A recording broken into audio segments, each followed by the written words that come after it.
Por quase 50 anos, um dos personagens mais icônicos de Star Wars guardou um segredo. A espécie inteira de Yoda não tem nome, nem planeta natal, e nenhuma explicação de quem eles são. Mas depois de vasculhar horas de filmagens, jogar vários videogames e analisar cada detalhe deles, acho que finalmente consegui juntar toda a história dessa espécie misteriosa e por que eles estão, infelizmente, condenados. Então, o que exatamente é essa espécie? Mesmo depois de meio século de histórias de Star Wars, eles ainda não têm um nome oficial, e tudo sobre sua origem continua sendo um mistério. Mas, ao observar seu comportamento, características físicas e estilo de vida, podemos realmente inferir bastante sobre como eles funcionam. Primeiramente, eles são muito provavelmente uma espécie de mamífero humanoide, possuindo pelos e, como consequência, provavelmente dão à luz filhotes vivos em vez de botar ovos ou algo assim. Eles também apresentam uma dependência parental extremamente alta, como exemplifica Grogu. Ao contrário de muitas outras raças em Star Wars que amadurecem rapidamente, a espécie de Yoda se desenvolve em um ritmo incrivelmente lento. Grogu tem cerca de 50 anos e ainda se comporta como uma criança. Enquanto isso, Yoda viveu por 9 séculos inteiros. Isso implica que seus cérebros continuam se desenvolvendo por um tempo extraordinariamente longo, permitindo que eles absorvam experiência e conhecimento ao longo de centenas de anos, incluindo uma sensibilidade maior à força. Mas vamos falar disso mais tarde.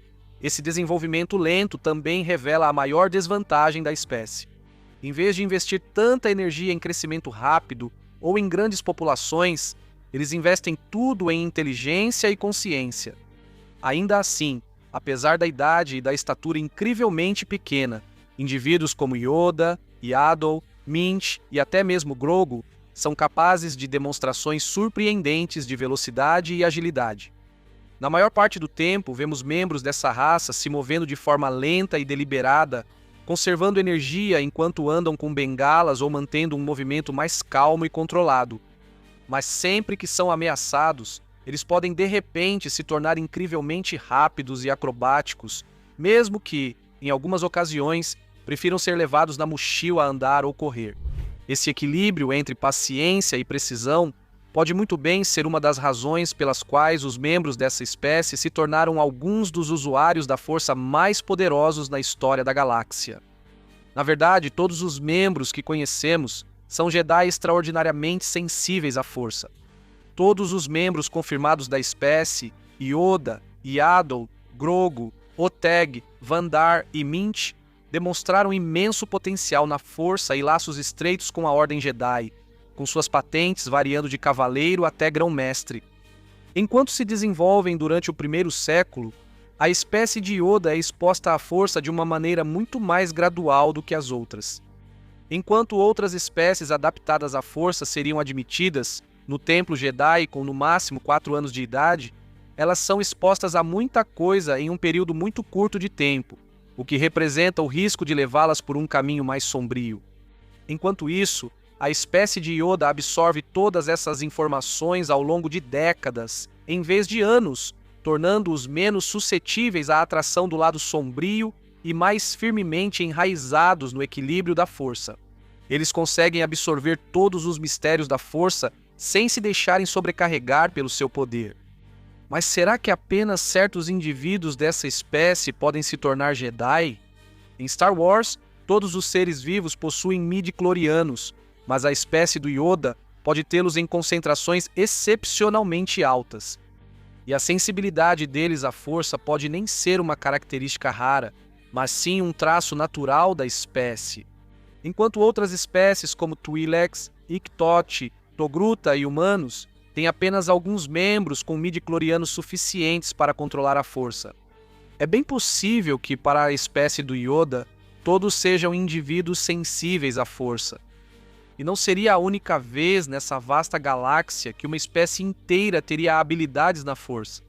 Animais como os Esalameri, Tukata e Vornskrs, todos usam a força de alguma forma, seja para se esconder, caçar ou por algum outro motivo. Se for verdade, isso explicaria quase tudo sobre eles.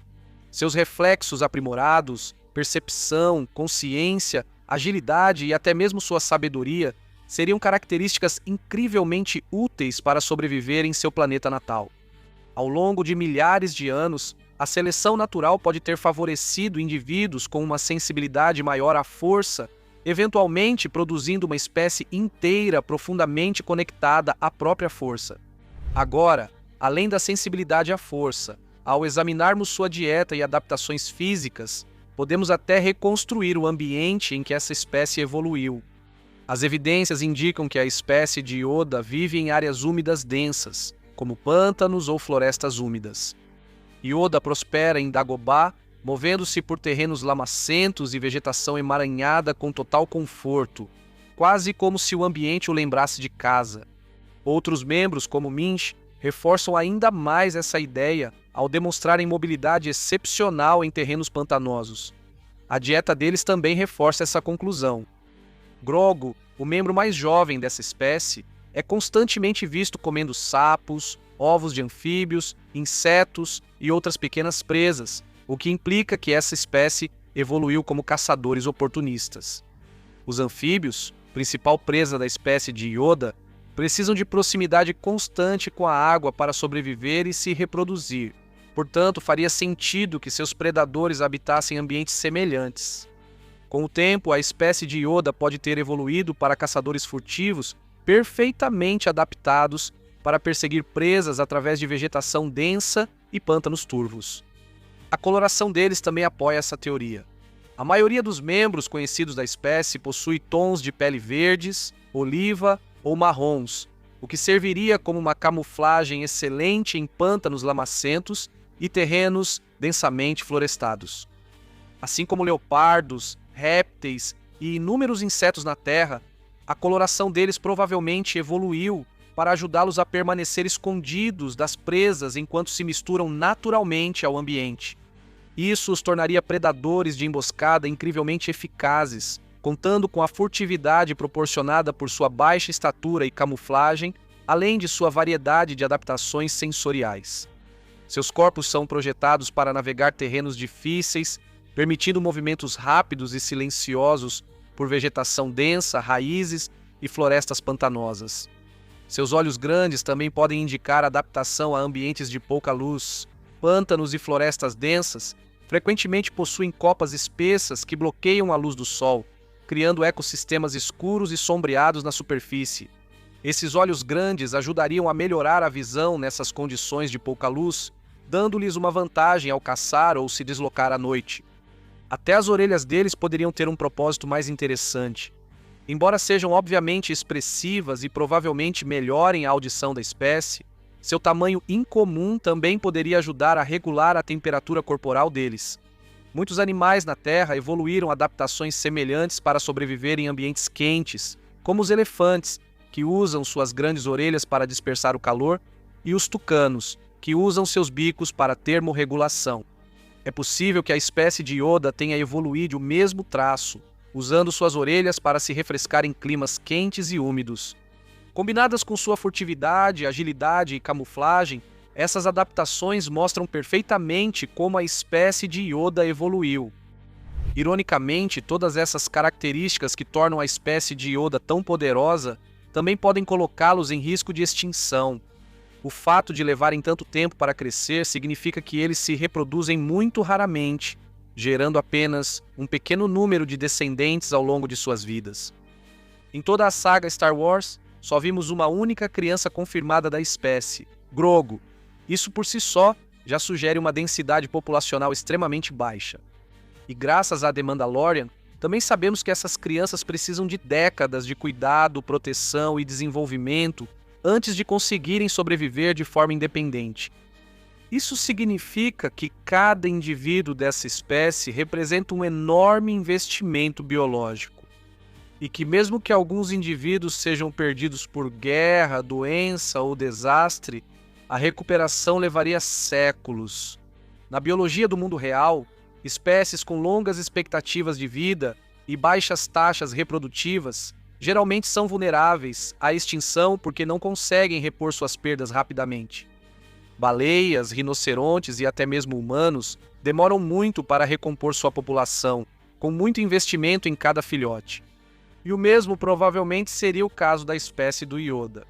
Conflitos galácticos, como as guerras clônicas, a Ordem 66 ou uma instabilidade generalizada, seriam catastróficos para uma espécie assim.